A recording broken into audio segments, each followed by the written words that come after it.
Hey, welcome back to another interview at the Bitcoin MENA Abu Dhabi Conference 2024. This is day 2. I'm Adel, the host, and today we have a special guest, Eduardo Mann from Ibanera. Ibanera. Ibanera. Exactly. Eduardo, tell us a bit about yourself and what brings you here to this conference today. Okay, so I'm going to assume you're talking about Ibanera, right? Yeah. Because myself is the whole deal. Ibanera, we're a global fintech. We specialize in banking and payment services globally. So based off in the US, however, we have licenses back home, as well as Europe, and now we're expanding into the UAE, starting with Dubai.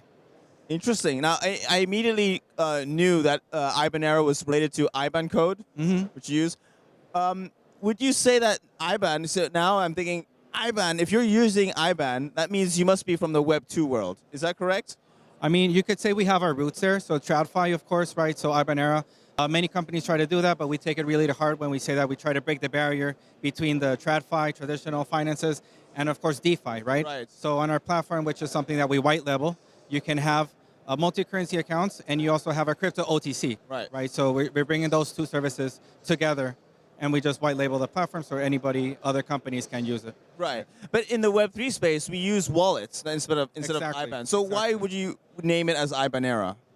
It just went like with some of our pedigree, the DNA, like it has like an international, like people know the term, right? If you look at the platform, it probably would make more sense, which I'll encourage people to maybe check out, right? But like you have everything from the crypto world as well on that side. Okay. So that's definitely something that we, of course, that's why we're here, right? Bitcoin MENA. Right. Ibanera is kind of like a holdover, but we're proud of our traditions and the roots. And we try to embrace both parts, like the best sides of both worlds. Okay. Right? Okay. When you say both parts, you're still embracing fiat currency. That's correct. Okay. That's correct.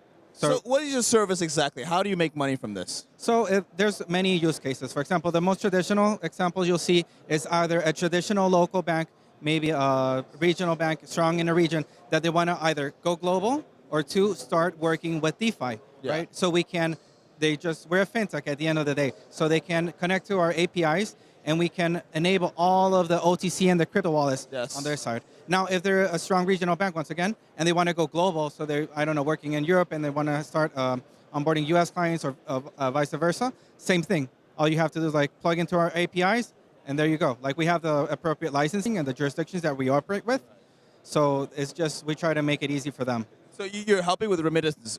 Remittances is definitely a use case that we see a lot. Right. But usually it's also, for example, other banks that just, for example, here in Dubai, we're fortunate enough to work with a B2B bank. Right. So it's a bank that's really crypto friendly or really fintech friendly, and we help them with some of the USD payrolls back home. Just something that makes sense. Essentially, you're a payments provider, payment service provider. It's one of the many services that we provide. What other services do you provide? So, for example, we're looking also into the tokenization aspects. We already spoke of the crypto OTC, right?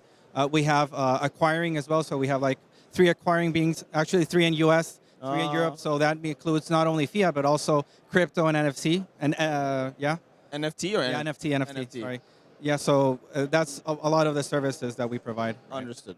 Okay, so what do you want to do with these services? What do you see yourself in the era of cryptocurrency wallet, Bitcoin hitting 100K, where do you see yourself in this picture? Well, first, what we want to see is in Dubai, that's the region that I'm working at right now, is get up to date with the regulation so that we can offer all the services that we do back home in this region, right? So that would basically the portfolio is banking as a service, right?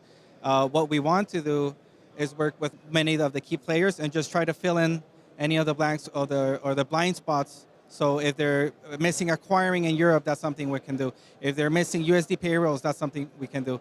If they're just new into crypto and they need a crypto OTC or crypto wallets, custody wallets, all of that, that's something we can provide as well, right?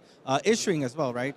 So if you're interested in prepaid cards, we're in the steps of acquiring a bank in Puerto Rico, which will medium term enable us to also issue credit cards. Yes. So we just want to make sure that we can offer as wide as asset range as we can. Wonderful. All right, amazing. We're going to wrap up. Before we do, for the audience who are watching, where can they find out more information about Ibanera so that they can get in contact if interested in working with you? Yeah, so I encourage everybody just to check us out at Ibanera.com. Okay. So once again, Ibanera.com. The website is really clear and simple. You'll be able to get in touch with us that way. You can also just set up your account over there, and like one of my colleagues will help you get onboarded, right? So and if you're a Bitcoin MENA, just come over and say hi, right? Wonderful, wonderful. Eduardo, thank you so much for your time. Thank you so much, Appreciate Adel, for it. the interest. Thank you so much for watching. Hope you found this insightful. We'll leave all the links in the description so you can check out Eduardo's profile as well as Ibanera. Thank you again. I'm Adel, the host, and I'll see you next time. Cheers. Let's go.